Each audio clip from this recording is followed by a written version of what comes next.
When it rains, it pours. Voice of the Block, Volume 3. Let's go. V-O-B. I came to war. Yeah. This is what you've been waiting for.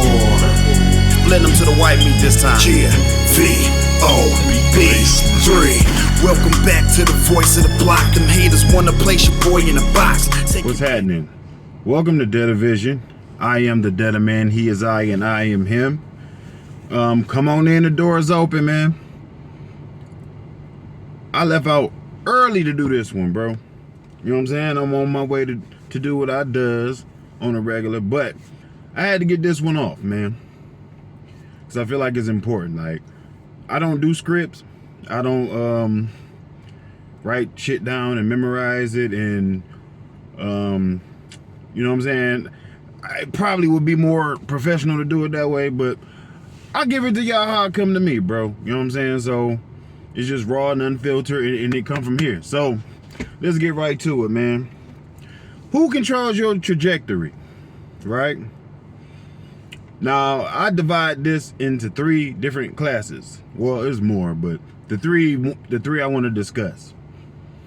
You have someone who has a job or will get a job with the intent on maintaining the lifestyle that they presently have. So basically, you know, you work this job so you can afford to pay your bills and take care of your kids and all that type of shit, right?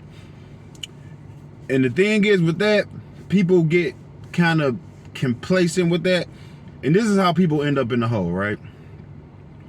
You got a job. And as time goes on, you get so comfortable with that job that in the first place, you got it to maintain your bills. And then you have people that will just keep adding on bills. Like you'll keep acquiring shit that you honestly can't afford, right? So you got somebody who you love kids, so you just keep having kids. And ain't nothing wrong with that. Like I said, this is not a judgment zone. I'm not judging nobody. I'm speaking of observation and what I've seen. So you might have a couple kids already, then you might have another one. And then you might start getting pets and shit like that. Now, all these things are bills. I'm looking at it from a monetary standpoint. You have more kids. A kid is a bill. They're your kids and you love them, but they are a bill. You start getting, pets. You might get dogs, cats, iguanas, lizards, whatever. They are bills because you have to spend on them regularly, right? And then whatever your personal shit, you might have Hulu or HBO Max and all this shit, and you're acquiring all these other bills. Now it's getting a little harder and harder to maintain what you got. And sometimes you'll do it not actually calculating the map on shit, and now you're in a hole and you're struggling, and you know what I'm saying? That's one class of person. Then you have someone who gets a job, but they are forward thinking. Like, they think on an upward trajectory. So they might get a job with the intent on either moving up or using this job to get somewhere else financially, right? You know what I'm saying? A forward thinking. But the only thing with that is, to me, that's why I say who controls your trajectory. As an employee, in my eyes, this is just my opinion, your employer kind of controls your trajectory, right? Because they control how much you work, if you work, when you work, and they also put a cap on how much, they put a ceiling on what you gonna make, right? So you're not in total control of your trajectory, in my opinion, right? And the thing that bothers me the most, even outside of all of these control mechanisms, I found it like gut-wrenching to ask another motherfucking person about a day off. And as a grown ass man, sometimes you just don't feel like it. Sometimes you burnt out and you tired as hell, but you can't call them and say, I'm tired, I'm not coming to work. You can, but more likely you're not. You're gonna make up an excuse. And as a whole grown ass nigga, I just couldn't, that shit didn't sit right with me. It's like asking another grown ass man for permission. That never sat right with me. And you know, just me. All right, so let's move along to the third class of person. The third class of person is the entrepreneur. This here is the biggest gamble because your salary depends on you. And it's not promised at all that you can be an entrepreneur and not have an income. That's the biggest gamble because there's no set salary or per hour or, you know, so it is all on you and your determination and in your hustle and how you market and how you present your brand to people and if they want to even engage and spend money with you. So that's the biggest, it's the biggest gamble, but what the biggest rewards.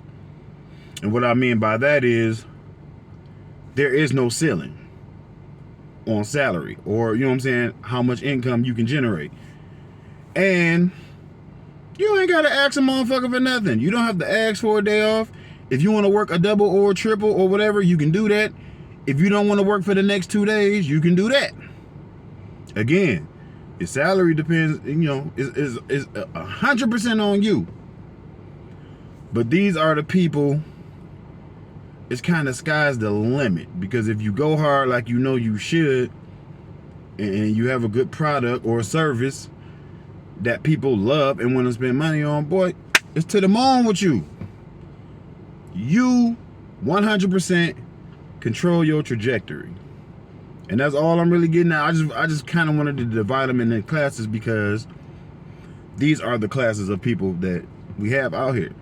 I mean, I could go into the unemployment and all that, but that ain't what I want to talk about. So when you think about your destiny and where you're trying to go, it's better to have control over, if you can, everything. I understand everybody can't sacrifice that or make that because you got so much going on that you need a guaranteed income. I get it and I understand it. I just happen to be a person with 4 kids that I have all those obligations too. Kids, bills. The control never said it. Going to work felt like the shit felt like some type of imprisonment to me. And I only been self-employed for a few years now, but I spent 20 plus years in the workforce, in the traditional workforce, and I never liked it. I had jobs paying great. You know what I'm saying? I went to school for heating and cooling and all that shit, and the money is awesome, but it wasn't about the money to me. It wasn't about the money. It was about the control. I felt like I was controlled. And I'm an alpha, so that never sat right with me. I didn't give a fuck about the money, to be honest. What I wanted was to control over myself. I don't necessarily have to control nobody else. I don't care about that. It's about having control. You know what I'm saying? And I know it's hella people that feel like that, but they are frightened. You take away that guaranteed salary and they are terrified. Like, what if? And I had all those same fears, bro. But I'm like, okay, do I sit here with this guaranteed salary and the money's good and everything and I'm comfortable, but I'm miserable on the inside? Because I don't like the control. I don't like to ask to not work. I don't like the fact that if I want to make more money, I got to go to somebody else about it.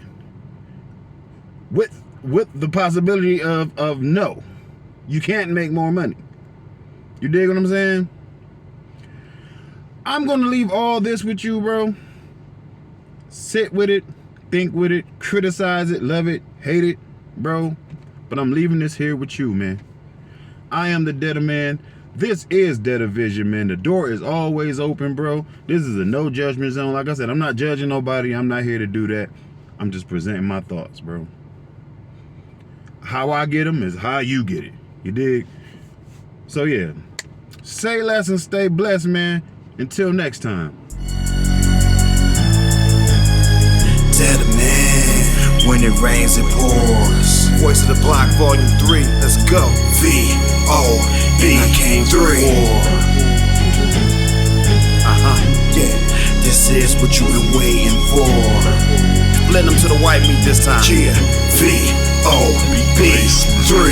Welcome back to the Voice of the Block. Them haters wanna place your boy in a box. Take your best shot. Stress not, my baby told you I